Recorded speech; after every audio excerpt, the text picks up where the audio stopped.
时间长了，谁能忍受一个女人总去保护一个男人？太懦弱了，太寻了。我从小胆就小，他胆大，有啥事他都能为我出头。我觉得我俩在一起很合适。你一点都不给我提气，总嫌弃我，这也怪不得我。性格上的问题，哪能这一句话两句话就原谅的？我不可能原谅。他提出跟我分手，我啥也没说。后来我后悔了，我求他原谅我。离婚是我先提出的，就连反驳一下都不会。就这样，别想把我找回去。我还是爱你的，即使你有隐隐约约的听到是离婚的。来，我们掌声欢迎他们，掌声有请。男主人公江金生35岁，是一名公司职员；女主人公彭宪霞33岁，务农。来，有请两位，欢迎啊！有孩子吗？没有。一直没要孩子啊？没有。你们俩结婚的时候岁数还都挺大的，在农村是吧？是。怎么结的那么晚啊？我俩就从小吧就认识，上小学到中学都在一起。他就胆小，搁学校就是在操场走道，那同学拿石子打他，他都不敢吱声啊。那都得我去帮他。岁数大了也不上学了，也是在一起，现在都认识，感觉就挺好似的，也没寻思想到结婚。后来年纪大了，这父母也说你也到年龄，也不能那么老处子。然后后来我就提出，我说那咱俩结婚吧。他没主意，我说结婚，他说行，那结婚就结婚吧。我也是想了，你说反正他都挺顺从我的，找一个凡事都顺从你，你啥都说了算，这不也挺好吗？就这样我就结婚了。结婚是你提的是吧？对。离婚是？离婚也是我提的。他也答应了。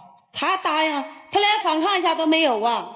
我没反抗吗？我反抗，我这话刚说了，你就掐嘎打我呢？我还敢继续打吗？我本身我就胆小。我打你，我用啥打你呀？那我平安无故我就打你吗？那我不生气吗？我打你。不是你要离婚，你干嘛打人家？你都不知道，他可凶了，那他胆小呢。不管在家里外边有点啥事都得我往前走。有你吗？有我，反正我是个女人。你就是我的顶梁柱吗？我才依靠你呢。我是你的顶梁柱。没结婚之前我事儿来问我，我就感觉挺拿我当回事儿似的呗。行。我没成想结婚以后吧，他妈。你为什么跟他离婚？我跟他离婚，我跟他离婚就因为啥？我爸有病了。其实吧，以前吧多少我俩吧也攒点钱，完他弟弟说买车，他说你看他能不能借他钱？我弟弟让我问问你。我寻思你说他都说了，他弟让问我说那咱要是有钱也不着忙用，反正你弟弟拿去吧。我就给他弟拿2万块钱，那2万块钱我也没想想我爸能有病，我爸有病了，我妈就一边哭一边给我打电话，我妈就说这你看你爸这有病，你说这脑梗钱不够了，你能不能你有钱快给掂着养？然后我就说你快去上你弟看有钱你去要回来，钱没要回来人没了，我父亲有病我也着急呀，我就不能先管他了，我就紧忙往医院跑啊。我有个妹妹，我那钱都是我妹妹拿的，我也是女儿，我妹妹也是女儿，你说我爸有病搁谁心里能好受啊？后来我爸一点点也好了，病情好转了，然后我就回来了。我回来我说我去上他弟弟家，我自己去了。我说我爸有病了，着忙用钱。你听他弟弟说啥？我都跟我哥说了没有，那等我有钱再给呗。其实我也是生气，我就说我爸有病了，说让我等。那你说你妈要有病了，那没钱看你能不能等？他妈搁那抓拉一下子就急眼了，说我咋的？你恨我咋的？恨我有病咋的？我这不就是打个比方吗？这我能是恨你吗？就因为这个离婚了？也不光因为这些事儿，那还有事儿呢。我跟他结婚以后吧，你说他妈吧就给他上外边找点活，这让他上县里找活开车，回来问我来了，我缺不缺啊？我说要你去吧，那你这一天也不能就这么闲逛啊。我说你去吧，我搁家动点地儿啊。我说你去开车去吧。要不2、3万回来了，不干了。为什么呀？外边挣钱，我现在挣钱少，回来种地吧。种地，我说你这人都买肥买籽了，到春天我说你也去买点肥买点籽去吧。我给钱拿了，等到要回头问我买多少肥呀？你家种多地1亩地够多肥，你不知道吗？不知道、啊，这你还得问问。你问我就不知道啊。就因为买肥的事儿就离婚？嗨，5年能一见能事儿能这么少吗？我把姐我说的那买点东西去看看我爸妈去。完了他妈说了，那我那有东西呢，你不用买了，你拿这东西去吧。拿俩月饼到我爸家，那月饼全坏了，都不能吃了，都长毛了。坏了赖我吗？我不能拿回东西之后没打合，我就打开看看吗？到那坏了回来跟我俩吵啊！我跟你吵，你说你妈那的啥心呢？那是啊。不，你这次跟他离婚到底是因为他还是因为他妈？都有了，他家里的连他妈连他啥都当他家做局主了。不是，你先听我说一句，你替我评评理。就连我我买一条裤子吧，我说你跟我去吧，跟我去了是挺好穿的，他也答应了，行了之后呢，走时候呢装衣服装差了，回去说裤子肥，就用这回去也跟我吵呢，事儿我都不对。裤子肥，你说那裤子肥你不知道吗？穿你身体没适应，合不合适你不知道吗？那回平常花钱买个肥裤，不就不能买个是正好装出装差了吗？就没有他能干的事儿。这什么事儿都干不了啊！那你就是啥事都得回来都得问我，我说行就行，我说不行就不行。那不挺好的吗？这好我也累呀，我俩结婚5年，你说从来是我的生日啊，是啥纪念日啊，从来都不记得。哦，都得我说今儿啥日子啊？他问我，那你说啥日子我也不知道啊。哪个女人不寻思自己要是走这么难的记得一下，就拿我说2句好听的，我不需要什么礼物啊。对，我就坐着，我就跟他俩吵2句，我这偏吵他妈进屋了，他也没说劝呢，张嘴就说啊你咋的呀？这些年你还不知足，我儿子家你管得支棱的呀，他怎么扑棱就怎么断了。你说这我俩这生活在一起，他这3来岁这大男人，凡事都说我是顶梁柱，那你是啥呀？你这老让我顶啊？那我顶不住那时候我跟谁说去？成家时候你不也说我老实？你爸你妈也说了人家挺好人家。我寻你老实，那时候我寻老实，你这30多岁了，你也不能老这么老实啊！你跟我老实，你上外还老实？行。哎，那个你家哥几个呀？我家哥一个啊，我一个妹妹。那个弟弟是谁的弟弟啊？弟弟也我弟弟啊，你弟弟啊？我弟弟是那啥，是我爸。哎呀，就这似的，你看这说话没有？永远都是吭哧瘪肚的。我弟弟是我爸和我妈后带来的。那你呢？我是我妈没有了。我没听明白。我跟你说吧，我在我18那年我妈就去世了。他爸给我说个老伴儿，他老伴儿带个弟弟带个妹妹。哦。人他妈就像他老弟。哦，没孩子你着急吗？这5年。这也不我说算，人家不要孩子，我爸我妈也说了，说你看俩结婚这年，你说你要个孩子，我说我要孩子，像他爹这可坏了，这家一天我的妈呀，我这一个我都管不明白了，穿那衣服都得说我穿啥衣服我给整，早上我想刷牙，牙膏我给挤了。你想要孩子吗？我想要，我一提要孩子就跟我俩吵，说我没用，我说我不全依靠你吗？哎，这次复婚是你提的是吧？对。你什么意见呀？你问他，我回家我就听说离婚之后，连反驳一下都不会，还不说吧？我来气我走了。你是希望他反驳吗？我真希望他反驳一下。就拿我说，我俩吵架的时候，你就是你当踹我2脚呢。我回家我待了2个多月呀。你问他去求我去没有？我求你3次，你不回来。你求我是不是都我妹妹让你去的？哪次是你上岗自己去的？你这次来是自己愿意来的吧？对。那你想你这媳妇儿回家吗？很想。我现在就是想把一切都抛外，做个男人。我连我母亲的话，任何话我都不听了。我就想把她，请她原谅我，把她带回家。好，你现在去抱她一下，鼓起勇气，你别怕。跟我回家吧。你去回来。教不会你啊。哎，其实不是挺可爱的吗？你看多好的人啊！说今天你妹妹来了是吧？对，来，我们把妹妹请上来，有请江女士来。这位是您的我嫂子。你嫂子人好吗？挺好的，我嫂子。你今天来帮你哥说话来了？我来支持我哥，希望我哥能以后勇敢一些，希望他俩能和好。妹妹好吗？妹妹好，我这小姑可好了。那你劝劝你嫂子呗。不用劝了，你不用劝了，这也不是3个小孩了，劝啥呀？其实他们的感情有，就是我哥那个性格就是那样。那就说今天让我们这些老师把他性格弄得刚毅一点，是吧？是这意思吧？是。谢谢您啊，来，请回，请回，请回。我问问你啊，你打心里怕他是吧？这回来我不害怕，我这回就想请他原谅我。啊，原谅你什么？以前为我争风挡雨，这回我也做次男人，以后我改了。这个事儿的大概脉络已经在这儿了。一个人的性格是太难改变了，找一条什么样的道路来帮助他们呢？就把这个难题交给我们的老师吧，一起进入丘比特问卷。男人当中啊有一种类型，就是心地啊很单纯，性格比较直，但就是呢不敢勇猛的直前，老是习惯躲在背后。这种男人叫奶嘴男。结婚前他的奶嘴啊是母亲，结婚后就是老婆。其实这种奶嘴男呢，就是被惯出来的。谁跟你说你从小就胆小，你现在长大了你就也得胆小呢？你就把自己缩在那壳里了，你就太惯着自己了。责任这两个字啊，是男人生下来就带着的，卸载不了。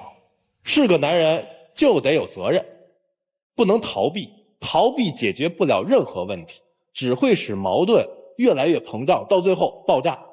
甭管是处理婆媳关系还是处理你们夫妻关系，绝不能逃避。先从学会如何担当开始，你必须得在这块你要动脑筋去想，如何才能满足你老婆的要求。小时候胆小没事儿，长大了做出让所有人放心的事儿，就说明你成熟了，你不再胆小了。我做出的事，他就跟我俩急眼。我说我做错了，我不做，我怎么能知道对和错呢？是啊，说你做错了，你承认，这不就完了吗？下回不再犯错了，这不就是男人吗？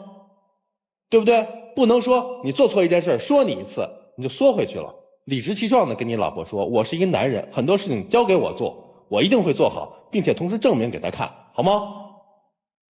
你们俩离婚有多久了？1年多了。你刚刚说以前在家里边他穿衣服也不知道怎么穿，然后牙膏也需要你来挤，那离婚这1年你的衣服谁帮你买的？谁教你怎么穿的？我这回自己自立了，时间长了逼的。我想其实对于老婆来讲，可能有一句话你没听过，如果一个人你想要让他能够做成一个像成人一样能够做很自信的举动的话，至少要鼓励他1000次。特别是对于他认为他很胆小的人，你不去鼓励他，你越是去批评他，他越做不好，因为他内心当中总害怕失败。所以我觉得对于你的前夫来讲，他是一个性格心地很善良的人，你为什么不愿意尝试花时间去慢慢引导他呢？我也引导他了，有些时候办点啥事儿吧，我也说，我说你去吧，我说你愿意咋办咋办。他说那不行，那我去办了，回来了你不乐意，生气咋整？我说我不生气，你去吧。所以你最好要做的方式不是说你去爱咋办咋办，而是告诉他怎么做会好一点，慢慢引导，真的需要花时间。但是你完全放手让他做的话，他还真做不来。他没有办法做到你想的那样，你如果不愿意花时间，你再打也打不出是什么来，你只能去培养他。而且还有一个，我觉得在你们村28岁结婚，真的对于你来讲算晚的了。对，是算晚的了。以你这么又能干又能担当做家务，心地又好，为什么当时就没能结婚呢？也是因为我性格吧。你觉得你的性格太急了，在村里边大家也都知道你是个急脾气。对，要不然有些事情的话，我要看他办费劲，我就自己去了，不用他爸爸。所以你这个急脾气找了这样一个软绵绵的，就是慢脾气，不是挺好的吗？你要是再不找他的话，说实话，你还不好再找其他的。所以慢慢的把他引导成你想要的人，不要怕浪费时间。也许真的今天浪费了1年的时间，但是未来你会幸福10年到20年。江金生，如果你老婆在外面受人欺负，你怎么办？我老婆在外面受人欺负，我会去帮她。你会吗？会。你以前帮过吗？以前就在家里，我俩吵。你长到35岁和她相识这么多年，你就没帮你老婆出过一回头？还是你没有机会这样做？我没有机会。你从小到大做过的最勇敢的一件事是什么？从小到大没有太勇敢。我觉得你们俩之间不是强弱的问题，强弱是此消彼长的一个过程。你弱，我就自然会强一点；我强，你就会自然弱一点。再怎么强的人，也有他最脆弱的地方。而哪怕是再软弱的人，在家人受到危难的时候，他一定会挺身而出，这是本能，我们称之为血性。你在生活当中所表现出来的是3无产品：没脑、没心、没血性。没脑所指的是很多事情你不善于学习，别人告诉你1次2次，你还依然下次还要问对方，没有长进。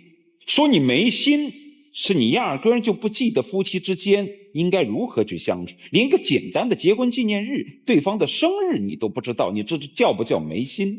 但这2方面都可以培养，这没有问题。最怕的就是男人的这个没血性，这一点非常可怕。在刚才整个现场所表现出来，你真是没有男人的一点点血性，这一点是最可怕的。因为有脑有心都可以培养，血性这个东西怎么教他都教不会，它不是勇气的问题。你的问题大家都可以看得出来。我们说，如果要男人成为你心中的模样，你就要朝着这个模样的这个方向来夸奖。你说你引导过，你教过，很显然你教的方式是不对的。其实坦率的来说，任何一样事情都是有双刃剑。你说他笨，你说他简单，这正好为你提供一张白纸啊！你可以在上面乱抹乱画呀，你可以把它完全教成你心中的模样啊。教不上来呀。所以你没这个能力呀。说白了，你找这个男人就得又当妈又当妻。对。所以你找了他，你就要花比别的妻子更多的功夫来教他，而且我相信这个男生也很爱学，也愿意学，他本性纯良。表面上好像看你找了这男人吃了亏，其实你也是占了便宜的，因为他是永远会忠诚于你。胆小吗？但是我最担心的还是刚才说的那一点，胆和心都可以培养，怕就怕没血性。我们看到有一些像他这样的男人，家里边被别人整得一塌糊涂，他就是蹲在旁边抽闷烟，一吭声都不吭。在那个时候，这妻子真是心里滴血啊！家里唯一的男人不能够在关键时刻有血性的捍卫自己家庭的尊严，我真的很害怕看到那一刻。除了这一点之外，我觉得该培养的培养，该给他机会给他机会，该给他耐心给他耐心。这张白纸可以让你培养出这个丰硕的果实。我觉得每个男人其实都是一个孩子，我们家其实也是这样的情况。就看着好像特嘴挺厉害的，特能说，然后但是实际在家里就是一小孩儿。我像妈，我觉得你老公真的是一个特别纯良的这样的一个人。你性格太急太暴了，他一做的不对你就训他，就怕你不高兴，你一不高兴他就不敢做，你越说他越不敢。换一种方式，你夸奖他，你觉得这次做的不错，下一次再做的时候，好像又比上一次要更好一些。那我觉得以你老公的性格，在你的这种的方式下，会越来越好。本性是改不了的，只要2个人基本合适，这日子就能接着过，对吧？等会儿，我觉得不是需要去改，本来就是啊，2个人都是独立的个体啊，2个人要过日子，那就是相互包容、相互磨合，而不是说我得去改变成你想变成的样子。我觉得抓住那个软肋最重要。兄弟，你这辈子都成不了驾驭你老婆的大男人，你天性决定了，你顶多比现在好一点点儿，啊，然后这嫂子你也成为不了她身旁温柔的小猫，你这性格也不是，你就是母老虎型的嘛，对吧？但母老虎必须找一个能够容忍它的小猫才行。家里2只老虎不掐死了成天，我就给这大哥支一招，你先站直了，你别松松垮垮的，站直了，挺胸抬头，对，就这样。然后呢，猫有猫的活法，猫抓住老虎的软肋，老虎不会爬树，对吧？你呢要抓住你前妻的软肋，就是比如说我老婆她也很厉害，我抓住她致命的地方，她就怕我说好听话，我一说好听话，所有的愤怒都没了，一句不行2句，2句不行3句，嘴一甜到位，她就气消了。你说3句甜到位的话，让这兄弟学学呗。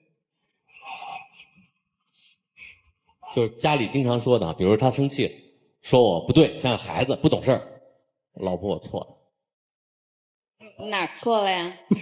你说我哪儿错，我就哪儿错了。我只有一件事没做错，就是这辈子娶了你，这是我做的唯一对的事，你就原谅我呗。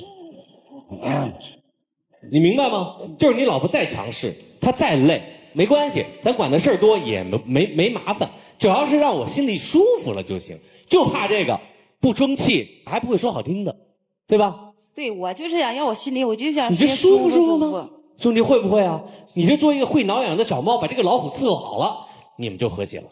你们说他的时候，我就在帮那2个人捋时间线呢。我看他们俩是绝配。用他的说法，小学他就帮他出头嘛，他就变成一特男人，他就变成一特女人了。所以他们俩都是互相的，你也别怪别人，不是他不爷们儿。我哥小学有个女同学，天天什么事儿给我出头，我也愿意啊。后来这还变成我媳妇儿了，那我就是个同胞啊，谁造成的呀？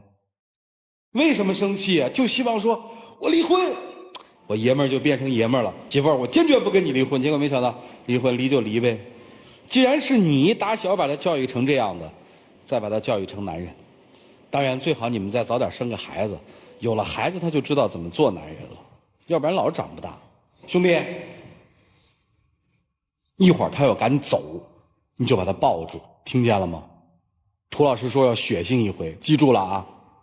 记住了吗？记住了。哎呀，一起进入黄金60秒。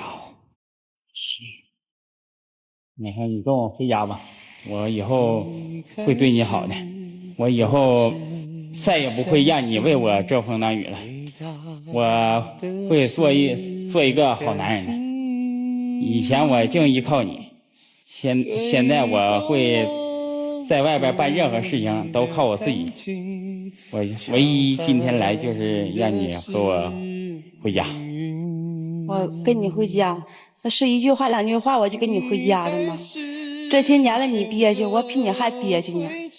你有事能找我，我有事我找谁呀？我顶不住的时候我找谁呀？都这么长时间，我不是没给你机会，我给你机会了，你改了吗？始终你都没改，我心里我平复不下去，我心里也不好受，我不能跟你回去。没了。啊，请亮灯。请你原谅我。你做些什么他就跟你回家了呀？哎，算了，回去吧，回去吧，回去。弟妹，我们能做些什么？你心里能平复啊？做是是。我现在我跟你说，我就是心里我最过意不去的是，就是我爸有病。他说改多长时间能改？改多年？改这么多年都没改，30多岁都改不了，这辈子也改不了。哎，关门吧。各位拿起手里的表决器啊！你们看好这一对互相塑造性格的前夫妻能在一起吗？看好按赞成，不看好按反对。来，各位请选择。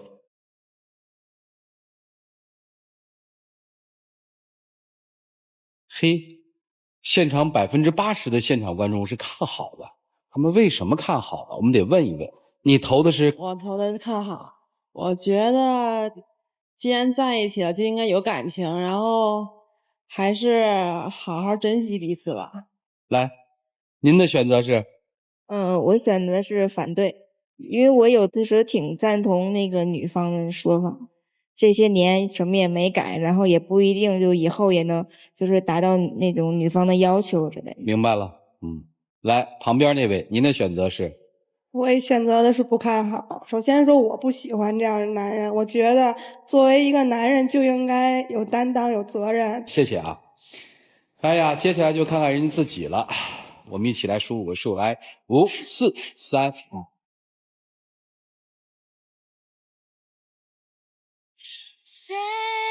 我要是你就什么话都不说，追去，然后你把他扛回来，你就爷们儿。老婆，你别说了，你快找，这地儿不大。劝劝呢？不是谁帮你劝，赶紧找，快点啊！你先把他扛回来。请你们劝一下，我无法挽救，回不来了。你根本如此不可教育。我们看过好多怕老婆的人，但是在最快要失去的那一刹那，他是可以使出浑身劲的。你压根就没得救。你有本事把他扛回来，我们就有本事帮你。扛不回来，兄弟啊，不能放弃啊，不能轻言放弃啊！你扛他，这充其量是打你吗？你扛回来，充其量是现在不跟你复婚吗？你连这个机会你都抓不住，你永远失去他了，你明白吗？我回家我还会去找他，你找没用了，你最好一个机会你不抓住，算了，他的人生让他自己做选择，没帮上你，很遗憾。谢谢你的道理，谢谢。祝好，请回。哎呀，这个赌啊！